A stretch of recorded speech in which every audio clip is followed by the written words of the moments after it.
When I, a 25-year-old girl, was 9, my 50-year-old dad came out, thus severing the family as he had divorced my mother. She didn't fight too much after the divorce since she was properly furious and took him to the dry cleaners. My siblings, who are 20 and 23 years old, and I didn't want to see our father, therefore she was granted primary custody over us. Even though he tried his hardest, my mom, my uncles, aunts, and dad's family made it very impossible for him to spend time with us, so even though we really didn't want to, he encouraged it. The extended family isn't very accepting. We had an odd relationship, which was reinforced by my mother's constant criticism of him. 2 years after the divorce, it got worse when he introduced us to his 50-year-old male boyfriend and current spouse, Seth. Since I saw Seth as evidence that my parents' marriage was over, I didn't truly like him. I treated him so badly that he stopped coming over to their place whenever we went to visit.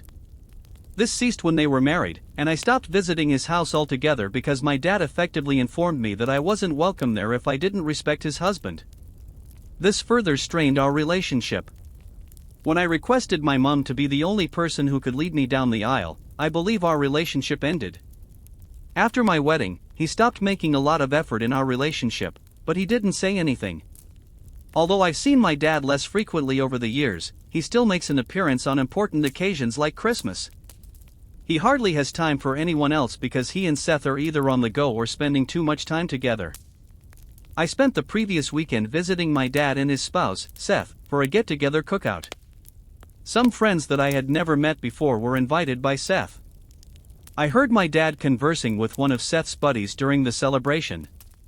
Don't get me wrong, I adore my kids, but life would have been so much easier if I hadn't been trying to live a life for so long. My dad once said, "Sometimes I wish I'd met Seth sooner, before I ever married Jane, my mom, and had kids." With the divorce, I could have avoided all of the drama. That genuinely upset me to hear him say that. He seemed to be stating that we had destroyed his opportunity at happiness and that he regretted having us. Over the years, I had already sensed a distance from him, which validated my suspicions that he was not interested in being a father.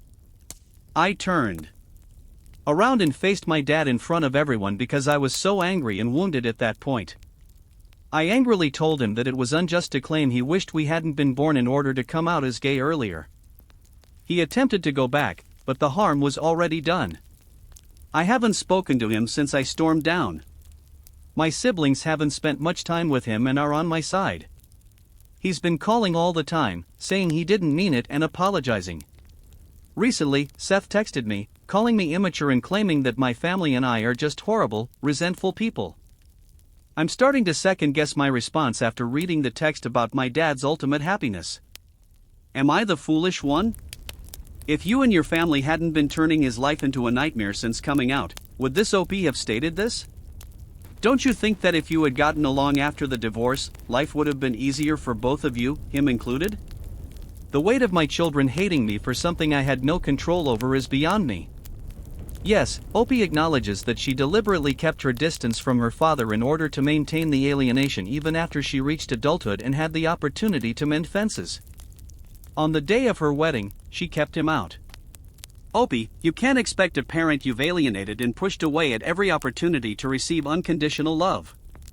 People are free to move on from you and live their best lives without you at any time. I mean, really, why would someone want to hang out with individuals who mistreat them emotionally and mentally more often? In an attempt at genuine catharsis, Opie is attempting to draw comparisons between a single remark and decades of abuse and neglect. As if Opie wants everyone to ignore the decades of cruelty their family has endured and focus only on one comment made by her father. That poor boy needs love, so I'm pleased he found it. This girl doesn't realize that her father is a real person with a difficult journey of his own. Really, though, mature and move past your baggage. You are the moron, really. Your mother, her family, and his family treated your dad horribly. You didn't have a relationship in your early years because of them. Your mother was a responsible parent who ought to have pushed for you to visit your father. Your mother is awful. The fact that your father identifies as gay is not your fault, and you should not feel bad about it. Perhaps he believes you would despise him and would be better off without him, which is why he wishes he hadn't had children. Given that you all hold him responsible for the breakdown of the marriage due to his sexual orientation, I can only imagine the horrible things that have been said to him over the years. You should quit transferring your hurt onto your father and seek help. You are hurt. His friend and co-worker, along with his wife and their 6 children, reside next door to my husband and me, in the house we purchased 4 months ago. Each of us is a new parent. The house needed work when we acquired it, the carpets had to be removed since they were disgusting, and the walls needed to be repaired, had holes in them filled, and had to be painted. However, my spouse took his time since we had recently welcomed a baby and he didn't want to add to our already full plate. This week, he made the decision to make repairs before giving birth. Since I was 15 years old, I have been employed as a general contractor. I have done concrete work, painted, laid flooring, and assisted in the construction of several homes. I have a great deal of experience in the field of foundations. My spouse is not knowledgeable about this field. He has worked in restaurants since he was a teenager. While he was working on the rugs, I had plans to paint and restore the walls. My idea was to construct all of our own shelving after it was finished, as our house lacked closets or any other type of storage space. He would also take care of some outdoor work that we discovered needed to be done immediately to prevent mold and moisture during the assessment process. In addition, I intended to construct our bed. Since our belongings were ruined in a flood before we moved, we are currently sleeping on a mattress on the floor, so I was going to construct us a frame, just like I have done several other times. Let's go right to the point. My spouse has determined that I am unable to assist him due to the baby. He doesn't want the infant inside because the space is small. He has opted to go out and buy bed frames and shelving at a far higher cost than I could make one for, claiming that it will take me too long to create anything. It's just faster this way, so he got all white paint instead of the paint we agreed upon. And yesterday, the wife of his friend who lives next door dropped by with her own 5-month-old to check on matters and ask if she could be of any assistance. He answered, yes, knowing full well that I'm going crazy from his inability to let me do anything, considering this is my line of work. He told her she could help, and she immediately plopped a youngster in my kid's jumper and got to work. I took my infant and just walked out. I would be at my mother's, I assured him. Now because I don't realize that he's only trying to finish things, he's angry with me. I then said that he ought to have allowed me to assist him, but instead he let his friend's wife handle a task that I ought to have been handling all along. He claims that I'm exaggerating since I understand why he didn't want me to assist, but if their child doesn't bother them, then it's a problem with them. Right now, I don't even want to return. Knowing that I'm already upset that he won't let me do anything, I'm so outraged that he's even allowing her to help. Am I the foolish one? It seems like your spouse is struggling with some strange gender norms.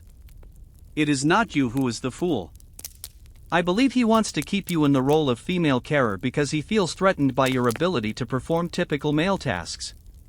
Not that I would want to go back.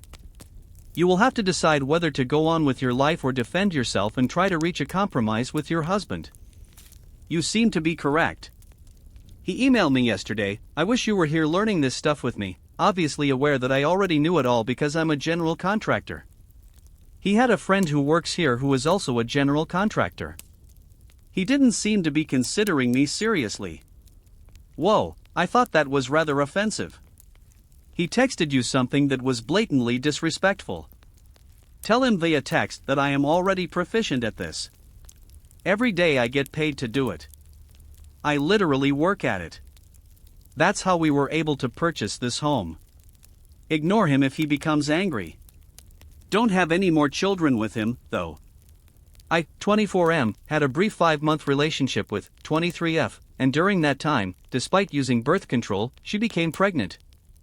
I told her that I wouldn't be there during the pregnancy and that I would prefer to take a DNA test after the birth before I would contribute anything at all because I no longer want to be a father. For some reason, she chose to retain the kid, even though neither of us could afford to care for it. This greatly irritated me, so after 4 months, I cut off communication. She suffered a loss. I was told by her buddy that she was devastated about it. I can now relate to the physical suffering she endures.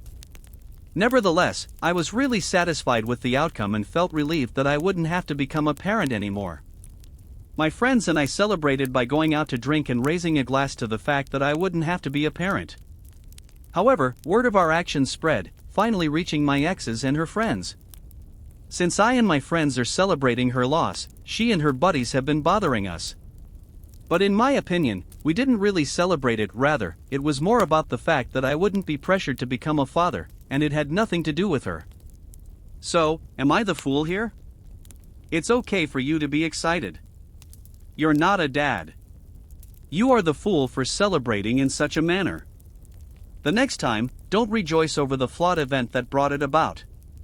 Enjoy the fact that you are not a father. Ideally, there won't be another one, and if you do get someone pregnant again, you'll be prepared. For the record, there are many more forms of contraception besides birth control. If you don't want children, using contraception is not simply the responsibility of women. Ha ha. You must participate equally in it. In any case, you ought to accept the opportunity to really apologize. Though I agree with your viewpoint, this man is a complete moron. He'll never say sorry. Opie, you need to examine yourself since you're a heartless moron. You and your friends committed an extremely bad mistake. You don't care for this woman, or else you would have gone out for a drink and a toast in private with your pals. The good news is that nothing has changed, even though it seems like you were a fool prior.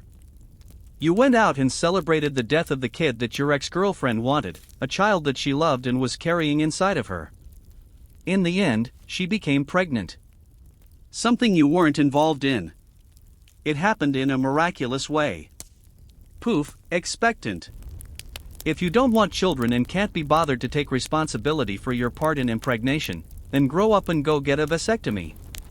Over the weekend, my mother and her husband, John, celebrated their 20 years of marriage. To celebrate, they were hosting a party for all of their loved ones. I had to inform my family a few days in advance that we wouldn't be able to attend because 2 of my kids were unwell. My family and I were supposed to go. We had to travel because we reside in a different state, which was not feasible given that I had 2 sick children. My mother advised me against announcing my absence and to wait to see how things turned out on Saturday. Perhaps then, everyone would be feeling better and we could still make the drive. The children, however, remained sickly. Our youngest child was in more pain and ended up in the hospital during the party that night. Though it was quite a bit, we were able to get him home on Sunday. Yesterday, my mother gave me a call and inquired as to why I hadn't managed to work things out. She informed me that she would have assumed that my first goal would have been to celebrate my parents' 20th wedding anniversary. I informed her that my kids came first and that wasn't my top priority. I told her not in those circumstances. She said, of course, but she would still imagine I would make it a priority to celebrate my parents' marriage.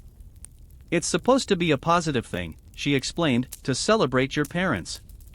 She never told me about her and my dad's wedding anniversary, so I pointed out to her that it was not my parents' anniversary. She can't continue pretending as though her marriage to my dad never happened, even though her husband is a wonderful man and we get along well. My dad passed away when I was just 6 years old. To put things in perspective, I told my mother this because she had stopped talking about my dad after he passed away when I was 6. She wanted me to never ask questions about him, and that when she remarried, I should acquire her husband's last name. She promoted the idea that he was now my father and that bringing up my father again would be insulting to her spouse and the life they were creating. She would speak of her spouse as her one and only real love and how he was the one who had given birth to all of her children. She removed all trace of my father, and occasionally she got into arguments with her own family when they brought up Dad. Her family claimed they were unable to comprehend how much she and my dad loved one another when he was living. To be honest, my mom's spouse didn't mind if I talked about my parents or my mom in general, but Mom objected. When I gave my kid a feminine version of my dad's name, she became offended. The fact that my wife and I had a picture of Dad from her wedding infuriated her.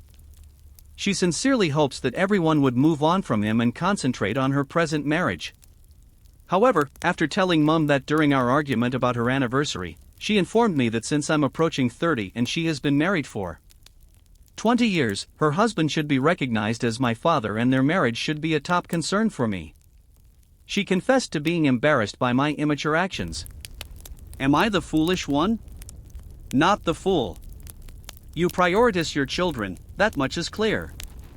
It was obvious that something was wrong with your mother even before you told how she had completely eliminated your dad from the world. No loving grandmother would insist that you put her celebration ahead of a kid's health, particularly if the child has recently been admitted to the hospital. Here, she is unquestionably the moron. I adore how she acts like a child and accuses OP of being ungrateful for not attending her party since his children are ill. Here, who is the naive one? She sounds like a dream to grow up with. The anniversary of your mother is not the anniversary of your parents and is completely unrelated to you. You should always put your children first, regardless of whether it was your parents' anniversary. Why are all these remarried parents attempting to remove the real parent and force their spouse to take on the role of parent? Yes, what kind of world does she inhabit here on Earth? Children's health should always come first for parents, especially when they are ill. That much is certain. No matter the circumstance, it is completely ridiculous for her to ask you and your family to go so far with 2 sick children. My spouse and I have our own finances. We've always done that, and it usually ends up working out. We split the household expenses equally and earn roughly the same amount of money.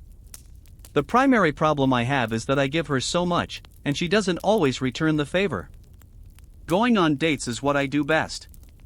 Although it's beneficial to us both, having to organize and pay for them all has gradually left a bad taste in my mouth. She's heard me explain this before. I asked her to take me out once this month. She had arranged a romantic dinner for 2. All in all, it was a beautiful evening, and she declined to accept the check when it arrived. She was astonished when I asked if she planned to pay. I clarified that this time she had taken me out and I needed to pay. That I will pay for our dates each and every time. She paid, but in the car, which led to a heated dispute. She believes that I'm a jerk for charging her, and I make the same case as before. We each have our own money. It works for a lot of couples, including us up until this one setback after 7 years of marriage. Since our finances are not comparable, we decided to do it. The amount of money she saves and spends would drive me insane. She indulges in each in fits. I would rather just follow my spending plan. Not the fool. I'm not sure what her issue is, unless her perspective is mystic and she believes that a male should always cover the cost of dates. Inform her that her views are out of date and that she is being unjust if she is unable to take turns. As it would be a third party notifying her rather than you, marriage counseling might help her understand. Perhaps she feels too ashamed to pay for the service. Who cares what outsiders think anyway, and who gives a damn whose card is being swiped? You want me to pay when I set the dates, is that correct? And you want me to pay when you set the dates, correct? And we divided our money equally, right? I'm getting the my money is my money, and your money is my money feeling from your wife. I find marriages like this to be so absurd, but to each their own. I don't understand why, if you're married, you can't use a joint card for things like dinner. After that, everyone would split the cost equally. How about making a weekly equal contribution to a date fund that you can use for dates? Once you realize it's a 50-50th split, you won't have to ruin date nights with disputes about money. Hey, get up.